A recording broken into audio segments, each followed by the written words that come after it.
Hello and welcome to Business Weekly. The US Congress has pulled the world's biggest economy back from the brink of a historic debt default that could have had dire global impact. After a 16-day impasse, Barack Obama signed an 11th-hour deal just before the deadline. The crisis is over for now, but the deal only suspends the US debt ceiling for a few months before more legislation will be needed. The budget in Portugal didn't cause that level of high drama, but it could still be challenged by the country's constitutional court. We'll be discussing all that with Neera Chage from Bloomberg later in the program. First, let's take a look at how the US government avoided a default disaster. US President Barack Obama told a press briefing at the White House that he had formally ratified the budget deal agreed on Wednesday. But he was critical of the political turmoil that had dragged the nation to the brink of defaulting on its debt. America back on the right track to make sure we're strong. But probably nothing has done more damage to America's credibility in the world, our standing with other countries, than the spectacle that we've seen these past several weeks. It's encouraged our enemies, it's emboldened our competitors, and it's depressed our friends who look to us for steady leadership.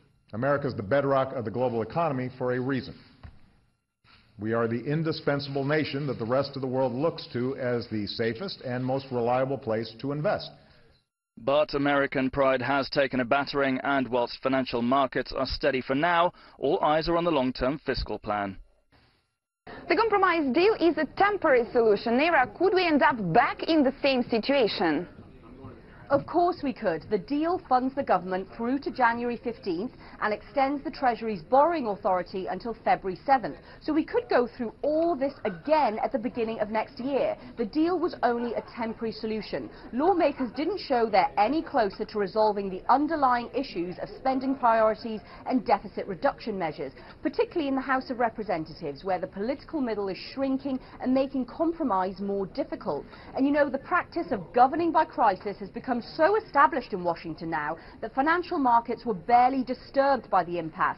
They correctly anticipated a deal would come at the last moment, as it did in a similar standoff 2 years ago. The question is this: if this happens again and again, how much more of this will the markets take, and how is it going to affect the Federal Reserve stimulus program? Some of the US's biggest foreign creditors were voicing concerns during the impasse. There were even the calls for de-Americanization in the Chinese media. Has global confidence in the US been eroded?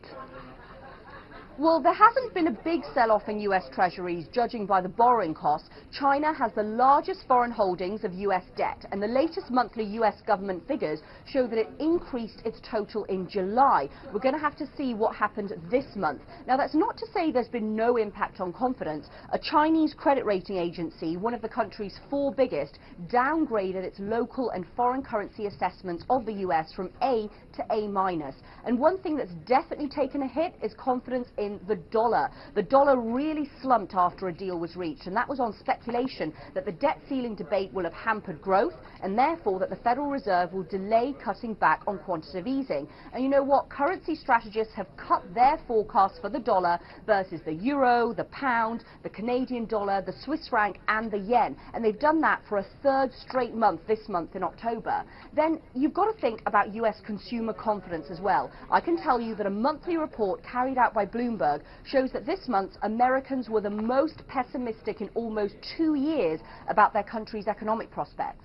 Lisbon has unveiled its new austerity budget for 2014. It aims to bring the country back to international markets and avert the need for a second bailout when the current program is over. The budget isn't expected to face major problems in the parliament, but it may face them in the constitutional court. The Portuguese Parliament is debating a draft budget for 2014. It includes proposed spending cuts as the country aims to gain full access to debt markets in June next year, at the end of its 3-year bailout. It's feared the move risks deepening discontent. Cutting pensions is among the measures on the table. The Constitutional Court could block the moves, as it has in the past. The Eurogroup has already voiced its concern over the court's power of veto. We are convinced these are the right measures. They were established after a rigorous study on the need to reduce public expenditure. The risks mentioned of the role of a constitutional veto by the court was not a criticism. It was an objective evaluation on an aspect that can make changes in the way the programme of these measures can progress. The budget will include tax inducement for companies with a reduction in their basic rate from 25 to 23%. But in the public sector, salaries could be slashed by up to 12%, as the government aims to trim spending by about €4 million. Austerity and more austerity, reinforce and always affecting the same people. We say that if this is the government's way, it will not produce different results from those which we have seen in the last 2 years with this same policy. Analysts believe the government faces walking a tightrope as it looks to meet the demands of the country's EU IMF creditors while avoiding social disruption over its planned measures. Earlier moves to persuade its creditors to raise the deficit target from 4 to 4.5% failed. Portugal's €78 billion rescue program ends in June 2014. Will the country be able to avoid another bailout and return to the markets? Well, that's the hope, isn't it? But Portugal's plan to leave its bailout programme and return fully to international markets risks being hindered by some investors making their own exit. Foreign money managers, they were net sellers of Portuguese bonds in June and July after buying in May. And ECB data shows that domestic banks held a record amount of Portugal's government debt at the end of August. A rift in the government over budget policy recently didn't help either. It caused a sell-off in Portuguese debt and threatened to derail the plans to end reliance on emergency funding and avoid a second bailout package. The political crisis is now under control, and of course there are still many months to go until June next year, so investors' perceptions might change. But look, Moody's Investor Service, Standard & Poor's and Fitch Ratings all rate Portugal as non-investment grade or junk. Ireland, which plans to return to credit markets earlier than Portugal, that's rated junk only at Moody's. And you shouldn't underestimate how much of a problem it is being under investment grade. It keeps a lot of investors out, as some of them are only allowed to buy investment grade bonds.